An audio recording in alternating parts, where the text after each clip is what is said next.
Assalamualaikum. Hai semua, apa kabar? Kita berjumpa lagi di kisahnya Letnan Imam yang berjudul Dia Bukan Milikku pada bab 99.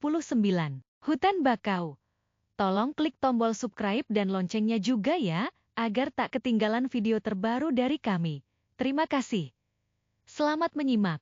Aku langsung duduk ketika melihat wajah Sultan, kawan sebaya Kenji menyapaku. Sultan, saya sedang main. Mau ikutan? Jawabku gugup. Bak itu siapa? Tunjuk Sultan ke arah Utami yang kini tengah duduk ke arah kami. Itu Mbak Dokter, mau berkenalan? Ajakku pada Sultan. Dokter. Sultan menggeleng. Kenapa? Tanyaku. Takut disunat. Sultan mundur selangkah. Mbak Dokter, sini. Ada yang mau berkenalan. Utami mendekat lalu mengajak Sultan bersalaman. Saya Dokter Utami. Namamu siapa? Sapa Utami lembut. Sultan mengulurkan tangan dan bersalaman dengan ragu. Sultan, jawabnya singkat. Ada yang membuatmu takut? Selidik Utami. Sultan menggeleng, aku menahan tawa dengan menutup mulut menggunakan tangan kanan. Kamu sedang apa di sini? Mau mencari udang? Mungkin Mbak Dokter tertarik untuk mencari udang, kataku. Di mana? Tanya Utami. Sepertinya dia tertarik dan sudah melupakan kejadian sebelum ini. Kuilah, ajak Utami. Kamu sendirian? Mana lagi kawanmu? Tanyaku pada Sultan. Biasanya kalian main bersama. Gak tahu yang lain kemana, jawab Sultan pelan. Sampai di kawasan Bakau, aku mulai bersiap. Utami yang berjalan tanpa alas kaki berada paling belakang karena jalannya sangat pelan. Mana peralatanmu? Kenapa hanya tangan kosong? Biasanya bawa wadah untuk tampungan hasil buruan. Tanyaku heran pada Sultan. Tadi, kan Bapak yang ngajak cari udang, saya gak ada rencana nyari udang. Jadi gak bawa apa-apa, ucap Sultan polos. Pak Imam modus banget ya, memanfaatkan anak kecil, ucap Utami mencibir. Terus? Ngapain kamu tadi ngedeketin saya? Saya pikir kamu ngajak nyari udang seperti kemarin, tanyaku heran. Sultan menggeleng. Tadi saya lihat Bapak berantem dengan bak itu, tapi Bapak kalah karena didorong bak itu, jadi mau saya tolongin. Aku tersenyum sambil menggaruk rambut yang tak gatal. Kamu kasihan sama Pak Imam yang terjatuh tadi ya? Ledek Utami. Iya, tadi saya lihat Pak Imam sudah hampir menang, bisa ngebuang bak di laut. Tapi akhirnya kalah, ucap Sultan. Jadi kamu memperhatikan kami dari tadi? Tanyaku. Sultan mengangguk. Saya yakin Pak Imam bisa ngalahin bak itu, tapi didorong sekali aja, kok bisa terjatuh.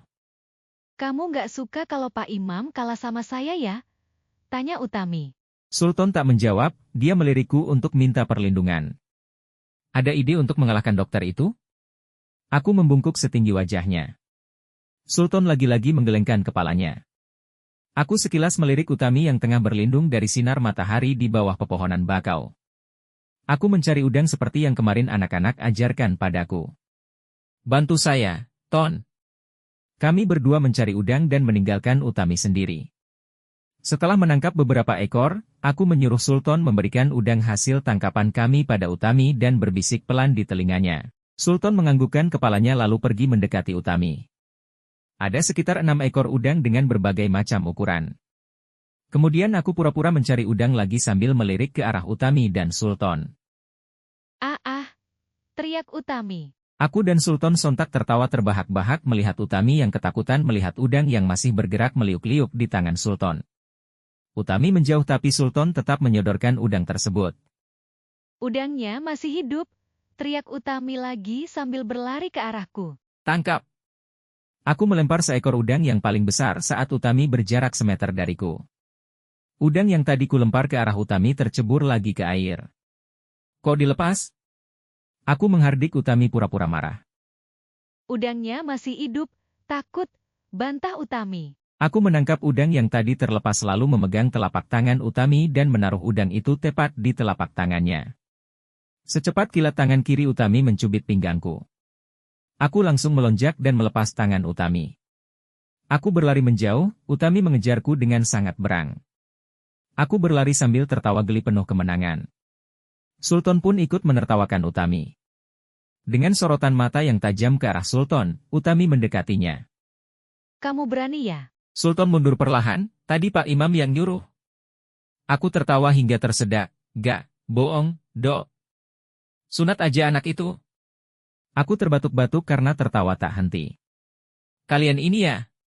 Sama aja. Utami kembali mendekati aku mencoba untuk menghindar di balik batang bakau tapi Utami tak mau kalah dan terus mengejarku. Ketika Utami mendekat, aku memercikkan air ke wajah Utami. Utami berteriak tidak terima, dia membalas percikan air ke wajahku. Kami saling memercikkan air ke arah yang berlawanan dan akhirnya kami saling tertawa. Sultan tersenyum tersipu melihat kami berdua. Setelah lelah bermain air, aku berhenti dan membiarkan Utami terus menciprati air ke wajahku lalu perlahan mendekat. Aku menggenggam tangan Utami lalu mencium kedua tangannya. Cie!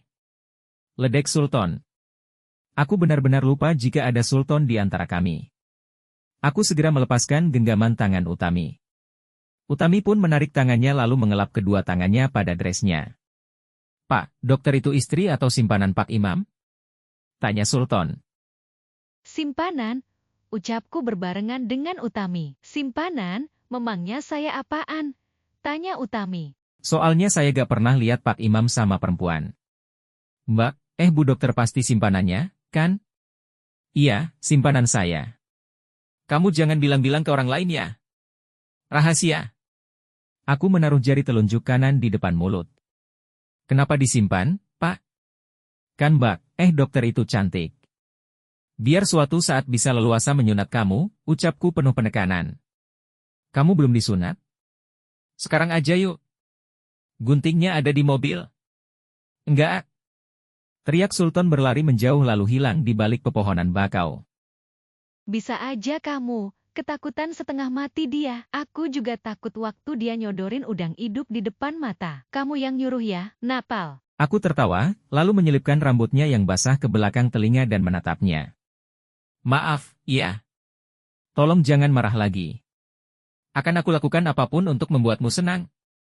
Termasuk mengusir Lita dari rumahmu. Aku mengangguk pasti, siap, laksanakan. Aku menggandeng tangan Utami ke tepi. Kakiku sakit, enak kamu pakai sepatu. Mau pakai sepatu aku? Boleh. Aku berhenti dan menarik tali sepatu. Sepatumu panjang banget, gak jadi. Atau mau digendong? Aku berjongkok di depan Utami. Aku berat loh. Iya, sudah tahu. Ayo cepat naik. Aku berjongkok memasang badan untuk menggendongnya di punggungku. Utami mencoba memelukku dari belakang dan menempelkan tubuhnya ke punggungku.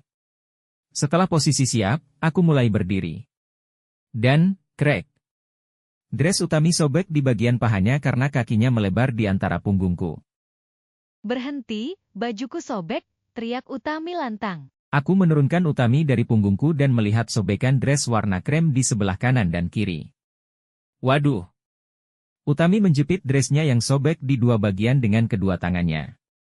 Aku jalan aja. Utami berjalan mendahului aku. Aku menyusul dan berjalan di sampingnya, maaf ya. Aku gak sengaja. Pokoknya ganti, ini dress mahal. Siap. Aku menyamakan langkah kecil Utami yang berjalan sangat hati-hati. Kenapa sih perempuan suka banget pakai daster? Tanyaku memecah keheningan. Apa daster? Ini dress, komandan. Bukan daster, jawab Utami sewot. Oh, beda ya. Aku pikir semua baju terusan perempuan itu namanya daster. Beda jenis, beda harganya, komandan. Aduh, kaki Utami mengeluarkan darah karena tergores bebatuan pantai. Dia berhenti dan duduk membersihkan lukanya. Tanpa izin sebelumnya, aku langsung menggendong Utami di depan dada dengan kedua tangan. Sambil menatap matanya aku terus melangkah, Utami membalas tatapan mataku dalam diam. Sibuk dengan bertatapan mata, tanpa kusadari aku tersandung batu karang yang lumayan besar, dan aku jatuh menimpa Utami. Bersambung.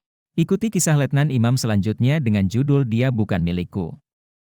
Karya Sitanya Fahmi. Tersedia di aplikasi KBM App.